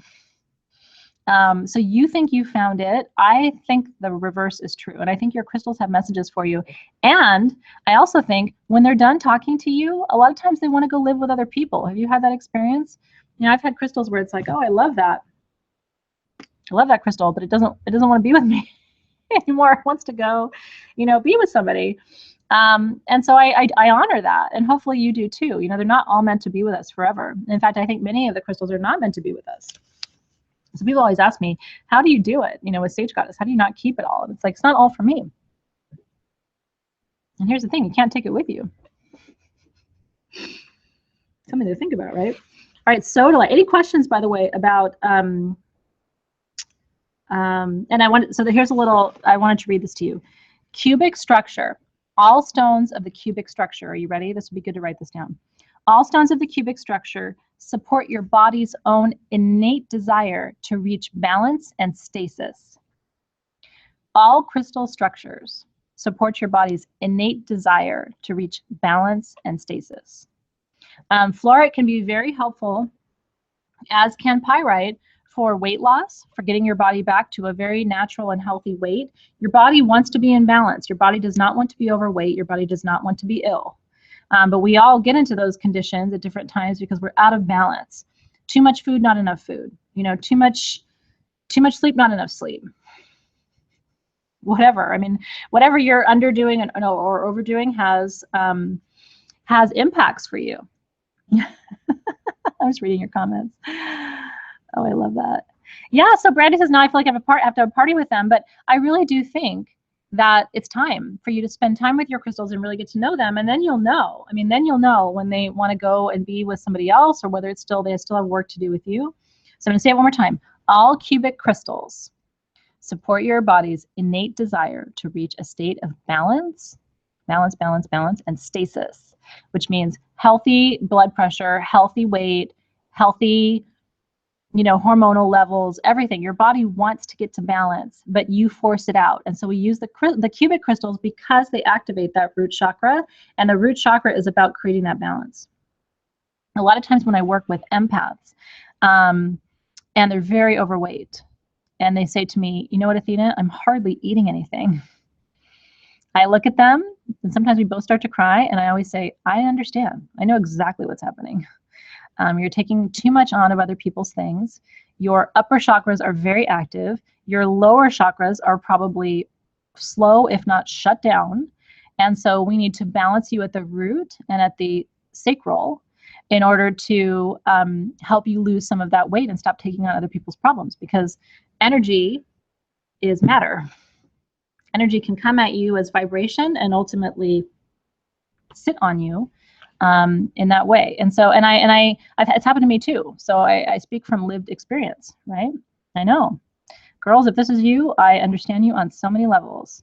And so tonight, this is why, and a lot of you may not even really know why you're in this class. You may think, well, it's sacred geometry, crystals, whatever. But the healing will begin with you. Once you start to see, oh my God, it's my root chakra. I just haven't had balance. I haven't had integration. I've been doing all this spiritual work. I've been learning and going to classes and doing ritual and all these things. And I've been asking myself, like, why isn't everything happening? Because at the root is where you integrate. And if your root is stuck or not active because you're spending all this time working on your third eye and your crown, that's exactly what happens. I get it. Earth angels who give too much, Annie, that's exactly right. Okay, so tonight it changes. And then there's a whole, in Arrow Magic, what I'm going to be teaching you is there are internal processes too. For example, if you're overweight, your system may be too acidic, you need to make your system more alkaline and adjust the pH of your body, which is automatically going to shift your metabolism and help you lose weight. But again, all of that, your body's natural state and where your pH balance sits and everything is in your lower chakras. It's not in the upper chakras. And so it's all this matter of it's all this matter of getting that root. And I'm telling you, you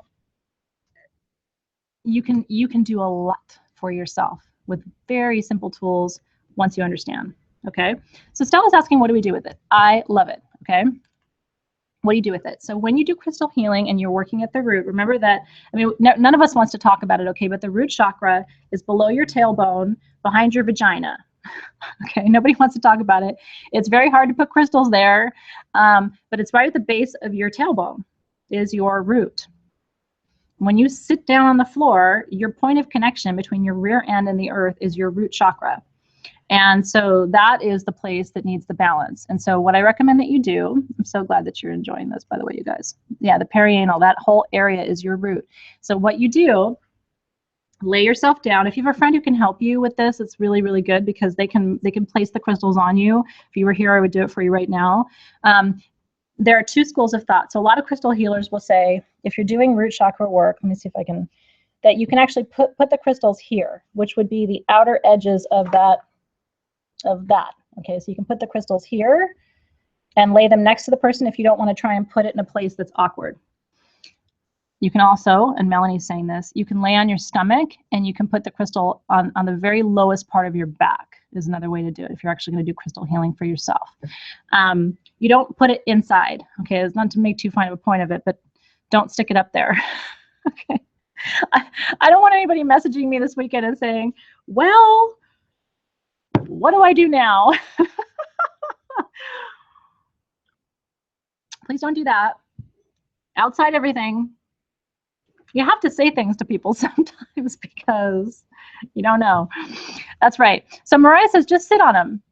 That's great. Poor crystals. You got to keep your sense of humor a little bit sometimes. But there are people who will take me very, very literally and start sticking it in places. We don't do that. You can sit on them. You can lay them next to you. My favorite way to do it is to lay on my stomach and actually put it on my tailbone, right down at the lowest part where you can keep it stable on your back. Okay, and rest. The crystals. Here's another main thing you guys need to know for tonight. The crystals are working. And this is what blows people's minds. So Tessa said she's seen it all. Girl, I bet you have. You know, and I would hesitate to have somebody in the ER going, I watched Sage Gods tonight, and I sure did put that crystal in my root chakra. No. This is one of the #1 things you have to, yeah. And we can talk about yoni eggs if you want. I actually have a yoni egg, and I really like working with it because I've had kids, and it really does tighten your muscles. But that's for another night. Don't put anything in anywhere this weekend right now. But here's in all seriousness though, I really want you to hear me right now on this too. I'll get real serious when I'm telling you something important. Crystals are working, okay? You don't have to do anything. We as a culture have been taught that we have to go do things to make things work, okay? So think of crystals kind of like the medicine that you take. Do you have to do anything to make that medicine work? No, the medicine works. As soon as you ingest it, it's going into your system, and it's doing the thing. I will tell you, and this could be another bonus session, there is a way to activate your crystals. And it's very simple, but it's a process, because crystals a lot of times have stored information, stored wisdom inside of them. Think of what I was telling you with the ayahuasca journey, right? There's all kinds of symbols and codes and interesting things that look like very ancient languages encrypted into your stones. And so we can talk about activation, we can talk about programming, because you can activate your crystals to release the stored information, and then you can program your crystals to do certain work for you, or certain work for your crystals. It's exactly like programming your crystals and activating. So since you guys are interested, if there's time tonight, I'll come back to this. I have a few more things I want to tell you. If not, just know I'll do a bonus session. And that's what I'm telling you, this year's going to be awesome.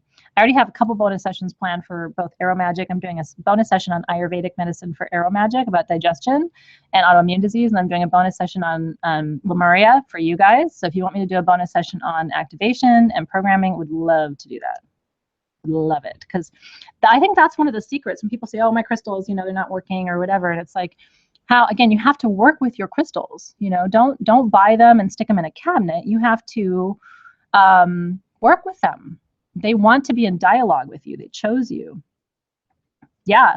So I'm giving you some crystal healing tips now. Did you guys see the video I put in your classroom about my crystal healing tools? I hope you guys saw that. If you're not in the Facebook group, is anybody still having trouble? Are you guys all in the group? I would love to know that. If anybody's not in the group, I want to make sure you're in the group if you want to be, because I post some cool things there sometimes. Well, Haley, if you want to send me, I happen to have weird expertise in ancient and dead languages. And so if anybody ever sees or automatic writes in a language that you can't understand, you can always send me a picture of it. In a lot of cases, I've been able to tell people what they're writing. It's a weird skill that I have, but I would be happy to look at it for you. I may not know, I may not know, but I can certainly try. Yeah, so if you're not in the groups, just let me know. By the way, so Nancy says the group moves too fast, which I think it does too. Everybody's in there and excited. At the top, do you know this? When you go into the groups, you can actually click at the top where it says videos. And then all you're going to see are my videos from Tucson and the fun live things that I do. So if you ever want to go into the group and just see what I'm posting, you can also go into the search. Have you guys done this? I just want to teach you how to use the group. You can go to the top right of the page where it says search this group, and you can search my name. And then everything that I have posted will come up, or you can search video, or you can search Tucson. And that's another way for you to get through some of the feed if you're looking for my videos and things like that. Yeah, Annie says she sees light language on her crystals all the time. It's there, and the more you look for it, the more you're going to find. So here's another fun story for you with writing on things. Okay, you ready? And I have to look at the name of that language. I always forget it, the original Sumerian language. So I went to the Integratron earlier this year with my team. I took them there as a fun little gift, a little outing. And the Integratron is a sound chamber here in Southern California in the Joshua Tree National Forest, where aliens landed and gave George Van Tassel, who created the Integratron, gave him a mathematical formula to build a sound chamber. And I'm actually going to play you one of the sounds from the Integratron in just a second. So I want to show you something. But when we were at Joshua Tree. Oh my God, Bronwyn's going this weekend. You're going to love it. If you're ever in California, you absolutely have to go to the Integratron. Like you have to. There's actually the land behind it, they call it the Alien Landing Strip. So I walked that landing strip with the guy who was leading the whole tour. And we got to this one huge rock, and I'm walking and I'm focused on the rock because it's actually the largest independent rock on the planet. Like it's the largest rock that's sitting in a national forest of any kind on Earth. Okay. So I'm walking toward it and I'm like, I'm so focused on it. But then I look down, something says look down, and I look down and all the stones at my feet are etched with this language, which when I started doing research on it is actually the Sumerian, it's the Sumerian language, which is one of the oldest civilizations on the earth. It was fascinating. So I went to the guy who was leading the tour and I'm like, dude, you got to come here and you got to look at this. So I was like, I just want you to check my, check me here. Am I seeing what I think I'm seeing? And he looked down and he said, oh my God, that's the word that's escaping me, but it's the Sumerian language. And so I have a few pieces. Cuneiform. Thank you, Aaron. Oh, cuneiform. He looked down and he's like, oh my God, it's cuneiform. And I was like, are you kidding me right now? I'm on an alien landing strip in front of the largest freeform standing rock on the earth, next to one of the only sound chambers ever built by human hands using alien technology. And there's cuneiform all over the rocks. I mean, I literally was like, what is happening here? Cuneiform. These are fun things. Like if you start doing Google research, hopefully I've given you all kinds of little nuggets and tidbits so that when you're done, you are going to go research all these things. And I want you to do that. The Integratron is in Joshua Tree, California. It's about 3 hours outside of Los Angeles, and it's amazing. And it's amazing. So are you ready? Do you want to hear? Do you want to hear what a cube sounds like? Can I play it for you?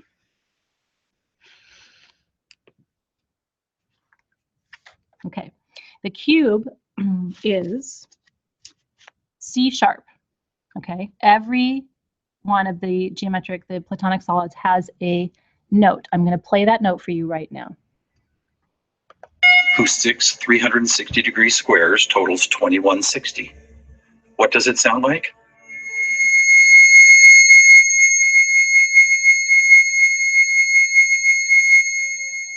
(2160) is a high C#. And as you will see later, add up all the angles found in those 4 triangles. I'm going to play it one more time. 360-degree squares totals 2160. What does it sound like?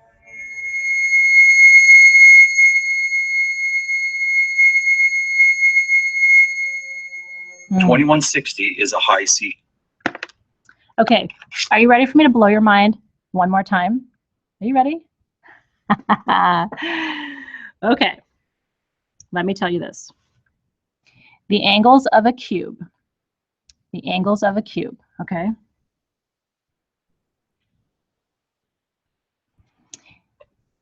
Tracy's cat didn't like it.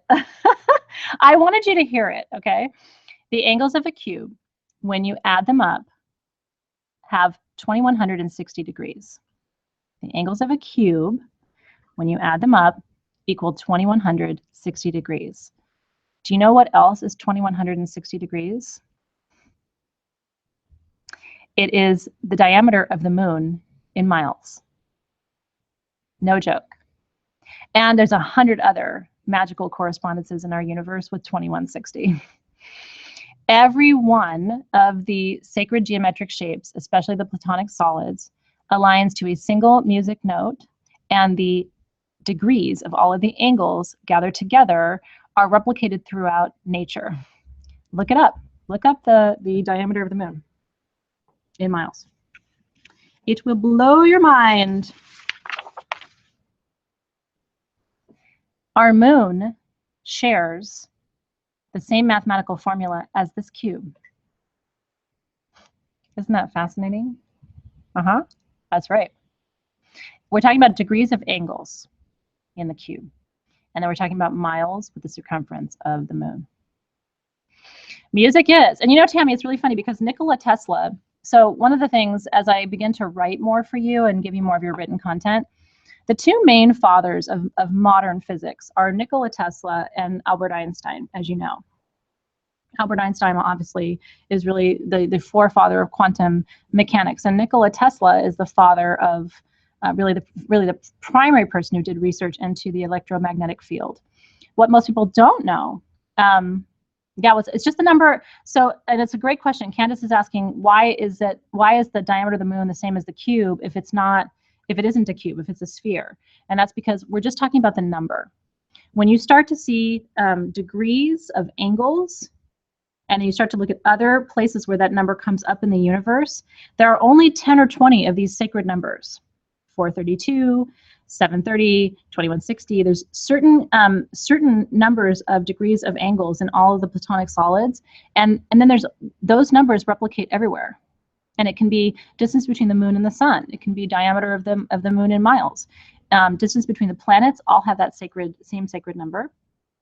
By the way, this is the singing bowl version of that note. Not quite as sharp, okay?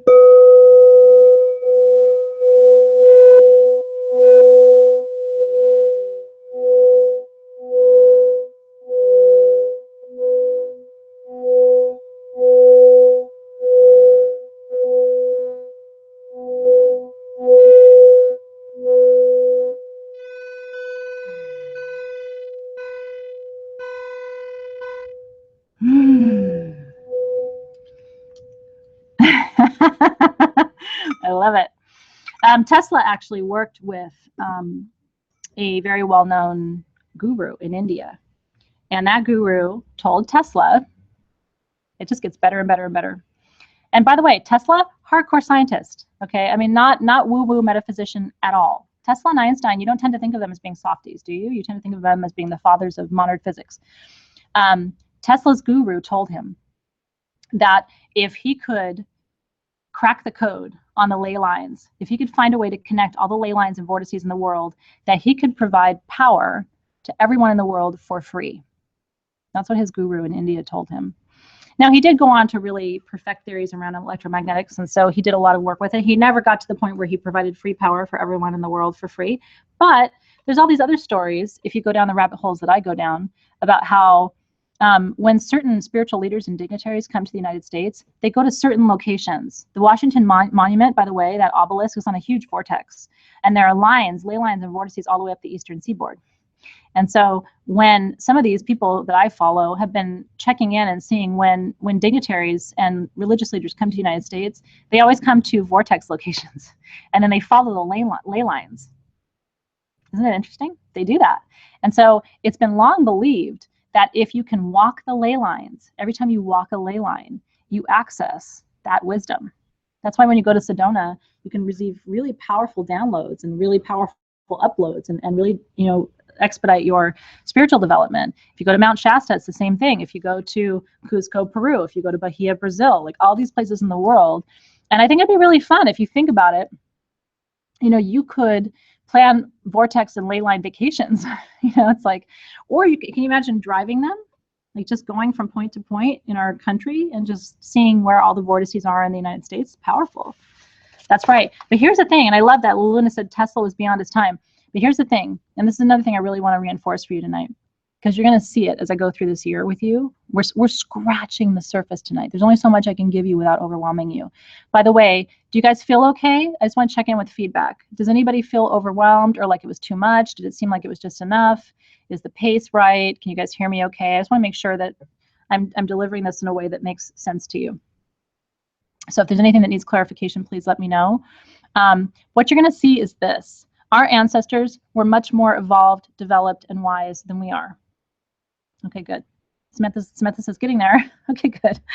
Just give me feedback. And by the way, if you ever need me to say something again or say, could you repeat that? Could you say that again? Could you write that down? Again, I'm very sensitive to making sure. I'm very sensitive to making sure that you get everything out of the class that you should. Good. Yeah, so I will give you more in writing. If you guys haven't already gone to the website and seen your February classroom content, a little bit of this is there. Not all of it, but a little bit of it is there. Good. What you will see over this year is that our ancestors were much more evolved, developed, and intelligent than we are. And so we tend to think of people thousands of years ago as being not smart, you know, like behind, or I don't know, underdeveloped, or we feel bad for them, like, oh, they didn't have all of our you know, tools, and they didn't have all of our technology. And it's like, are you kidding me right now? They had everything. They had everything. And George, or Jorge, I'm not sure how you pronounce your name. I think that's a great thing for you to do, is use more of the visual materials from your classroom, and also the visuals that I'll be posting and sharing with you in the GemWise Facebook group. Because if you're a visual learner, that's why I try to show you the stones and show you the cubes and show you the you know, the sound and everything else. So we talked about pyrite is sun sign Leo, element of earth. By the way, the name for pyrite comes from the Greek word pyros, which means fire. Because if you take 2 pieces of pyrite and you spend long enough doing this, they will strike a flame.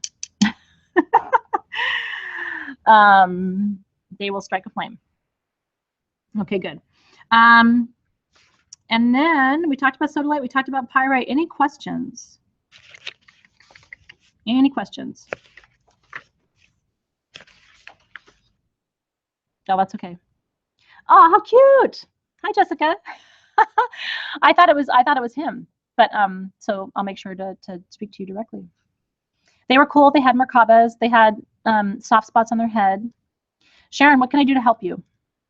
What can I do to help you?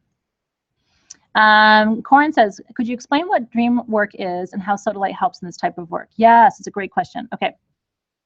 Question. So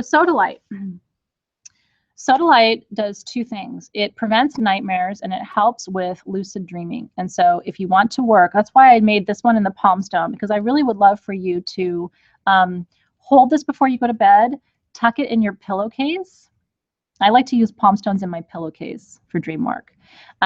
Again, dream work is, you can set the intention. So there's 2 ways of thinking about dream work. First of all, you need to know it happens automatically. Sodalite, by the way, on the Mohs scale of hardness, 5.5. And the name sodalite, do you know where it comes from? There's a lot of sodium. There's a lot of sodium in sodalite. It's really true. That's where the name comes from. Okay, good. So 2 ways of thinking about dream time, okay? Dream time work happens automatically. Dream time is the only time your spirit guides can catch you with your defenses down, okay? And so your monkey mind, your conscious mind is, and Julie, the short answer is yes. I think King Solomon used sound technology, and we can talk about that at another time, because I think most of our ancient ancestors used sound technology. I love that. Dauphine says, can we skip college and learn from you?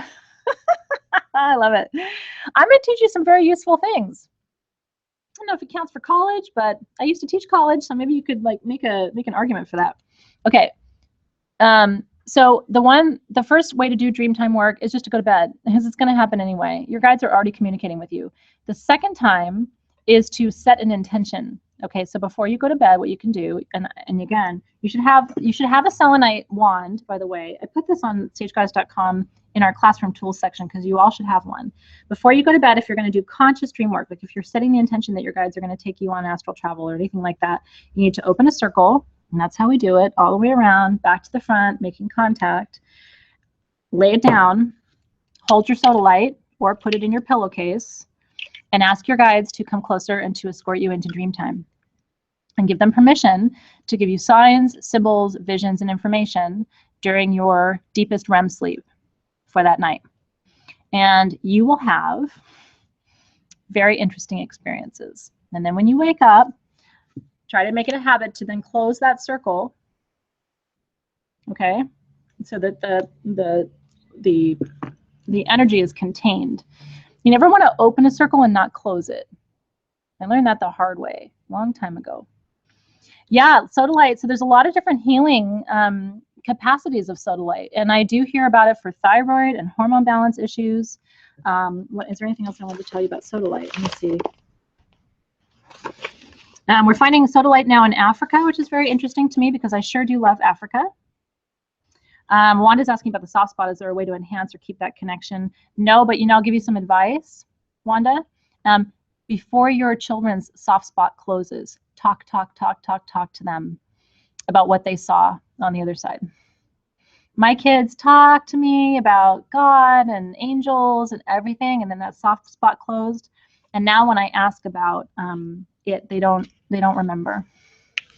So try and do that. Some really fun questions. Heidi's asking about scarabs.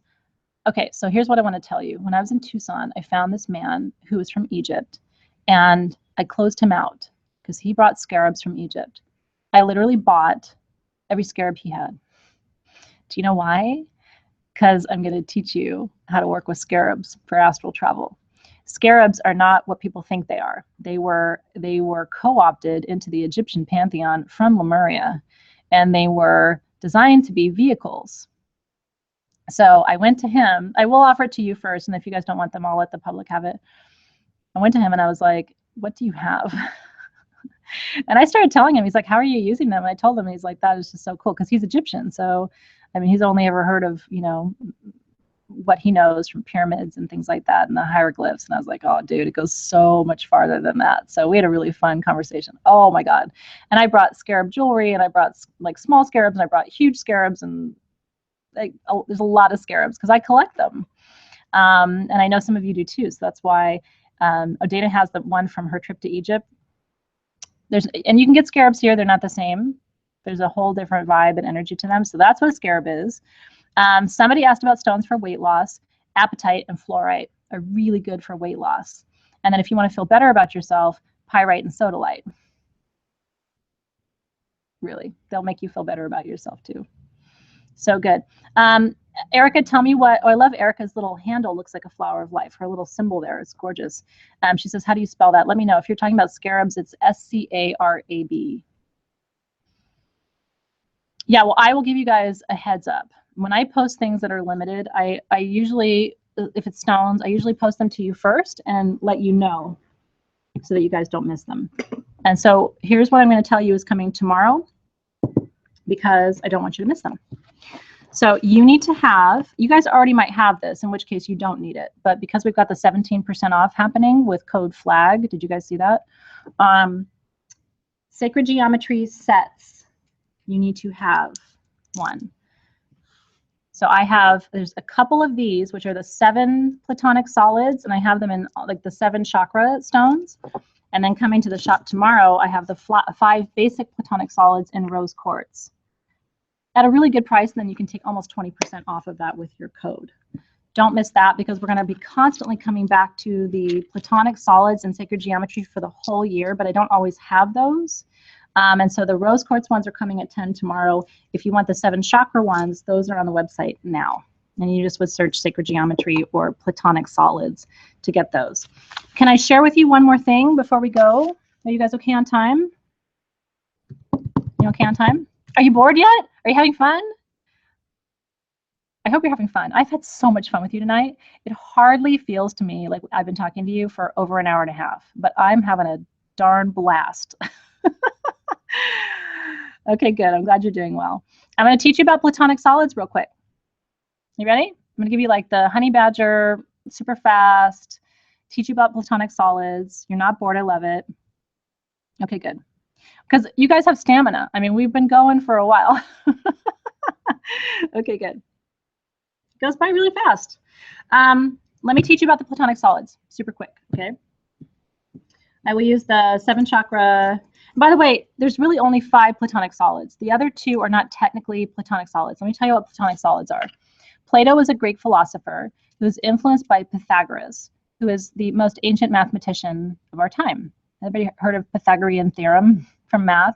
Okay, I'm not gonna teach you math. We're not gonna talk about math, but I just want you to know. So Plato spent his entire life, this is true, I'm Greek, so I know a lot about Platonic history. Plato spent his entire life trying to isolate the basic building blocks of life. He was obsessed with it, okay? And it took him a while. You would think this is obvious. Haley says she could do it for a few more hours. I love it. It might seem obvious to you, like, oh, triangle and square and circle, and how did they not know that? But it's not obvious, actually. And in fact, one of the most interesting things that one of my teachers taught me was my bowl. So One of my teachers actually disagrees with Plato. Are you ready? This is the last thing I'll teach you for tonight. One of my teachers believes that the smallest building block of life is not any of the Platonic solids, okay, but is actually one petal, do you see this, of the flower of life. He's made a whole case for this, about how Plato was wrong, and the smallest building block of life is the petal, not the whole flower. I'm not talking about the whole flower. I'm talking about the single petal on the flower of life, which if you think about it, do you know what the vesica Pisces is? Which is actually how what two cells look like when they first split, when a child is conceived. The vesica Pisces is also connected there as well. I'm going to teach you about all this stuff this year. So my teacher argues that the most basic building block of life is not the Platonic solids, but actually the petal of the flower of life. I'm not going to take on Plato. I think Plato was a very smart man, but let me teach you about the basic building blocks of life. So number one is the cube. Where's my cube? That's where we're starting tonight. The cube is aligned to the root chakra element of earth. Okay, here's what's really cool. If you have the Platonic solids and you sit them on your altar, you don't even have to call the 4 directions for ritual because you've already represented them and invoked them. That's another way you can use the Platonic solids. Lay them out in a line or in a circle, or get yourself one of those really pretty flower of life grids and then grid them on there, okay? No, the vesica Pisces is not spelled like sun sign Pisces. It's different. It's Piscis. It's like vesica Pisces almost. I'll teach you all of that, so don't worry and don't feel like you're behind. I will catch you up on all of the basic sacred geometric shapes in a little while, okay? You know what that means? Haley just said one of my candles went out. You know what that means? It means that I literally left that candle burning for 2 days last weekend by accident, and so it went bye-bye. It's all done. Actually, it's still lit, but it's very, very low. Okay. Basic building block aligns to the root chakra element of earth, okay? The icosahedron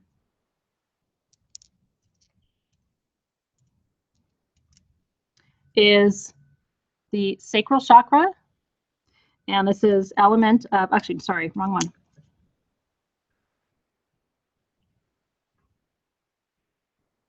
No, that's right. That's right. Sacral chakra, element of fire. Then you have your tetrahedron, solar plexus chakra, element of air. By the way, I will write all of this down for you. You do not need to scramble to write this down. I just want to show you so that you understand why this is something that you need. Well, you know, so your Beautiful Sunshine says she wishes I could put supplies in a basket. You can do like a once a month thing though.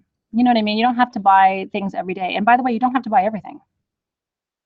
You know, some things, if you just want to focus on your class tools, and you don't even have to do that if you don't want to. I know everybody wants to have the tools, but take your time and pace yourself. So tetrahedron, solar plexus, element of air. The octahedron is the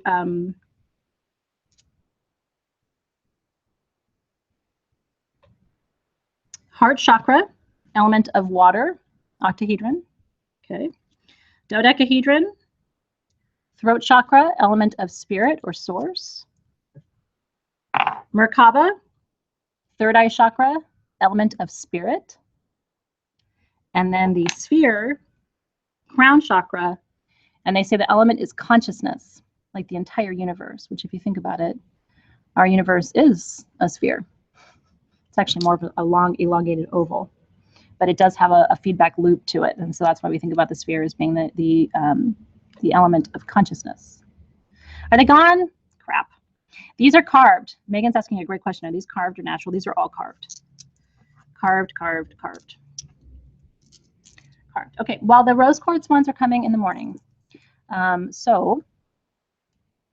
So those will be in the shop at 10 o'clock tomorrow morning if you want a sacred geometry set. Not required, just wanted you to know. I'm trying to get those chakra sets. They're really tricky to get. It took me 6 months because I had them made for us.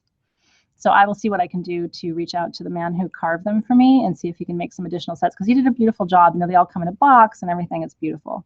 Yeah, well, Karen, your fluorite is an octahedron. Fluorite is both cubic and octahedral in its structure. Isn't that interesting? So your fluorite does naturally grow in these beautiful little octahedrons, just like that. That is the natural growth structure of of your fluorite. Isn't that cool? I know. Difference between the chakra colored ones and the crystal ones is just color. But when you have, it's really nice to have on your altar. I'll leave you with this, okay? If you can, and this, by the way, this is like when you're working on your altar, it's like little by little. You know, you don't have to have your whole altar done in a day or even a year. It's kind of fun to work on it little by little.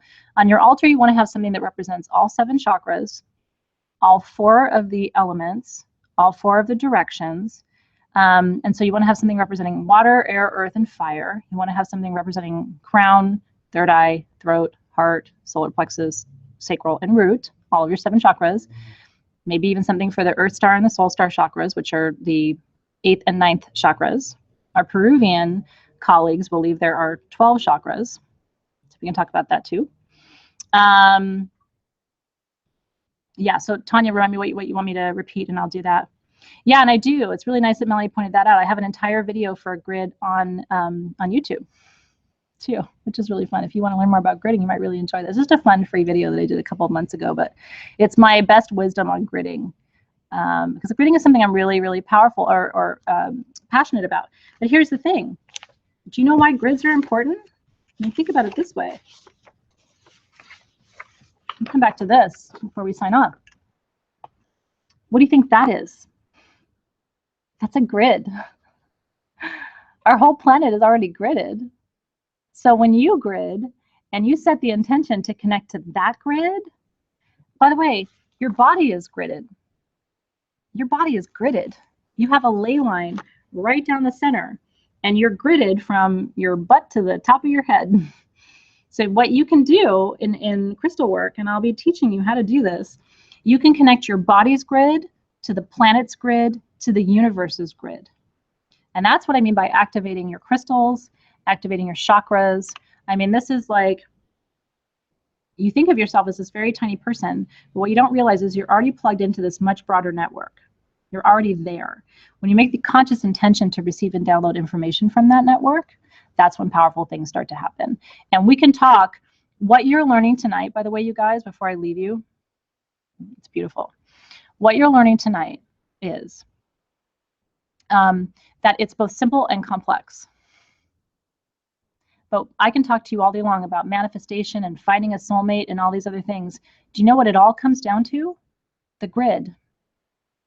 If you're plugging into that grid, if you're plugging into your body's own energy field, and you're connecting your energy field to that entire matrix of our planet, and then you're connecting all of that matrix of the planet through your crystals to the broader universe, you have access to more energy than you could possibly use. So people ask me all the time, how do you have so much energy? You don't sleep that much. You're constantly online. You have 2 kids and you're married and you have a family, and like, how do you do it?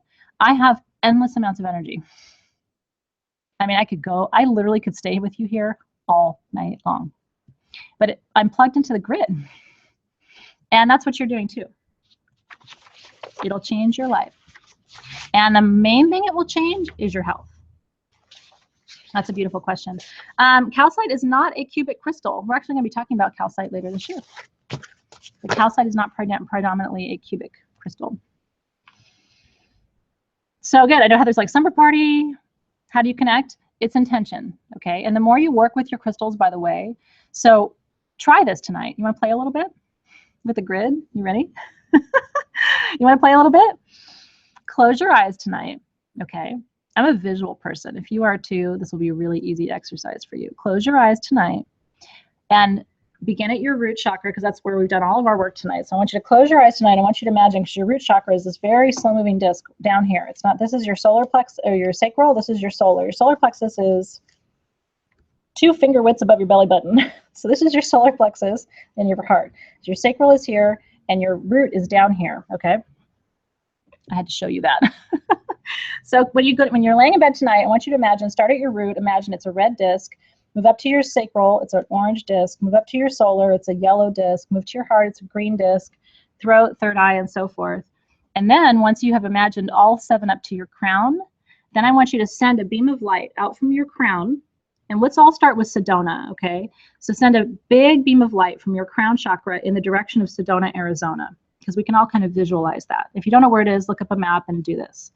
And then from Sedona, I want you to imagine sending that beam of light to connect to all of the adjacent grids in the United States. Then you're going to connect all those adjacent grids in the United States out to, you can imagine them, you can send them to Europe and then to Asia, you can send them to North Pole or the South Pole, you can connect them all the way around to New Zealand and Australia. There are vortices that are not on land. Think about Easter Island, think about Bermuda Triangle, those are also vortices. You can keep connecting and connecting and connecting. And then once you feel like you've connected everything to the planet, then you can start to connect to the constellations. Think about the Pleiadian constellation. Think about, the planets. You can see Venus at night, start to connect there. And then you can connect even more broadly to the bigger grid outside of our multiverse. And you'll start to feel, it's just this energy flow that comes up and up and up. And then what you can do once you've plugged into everything is you can allow all that energy to come back to you.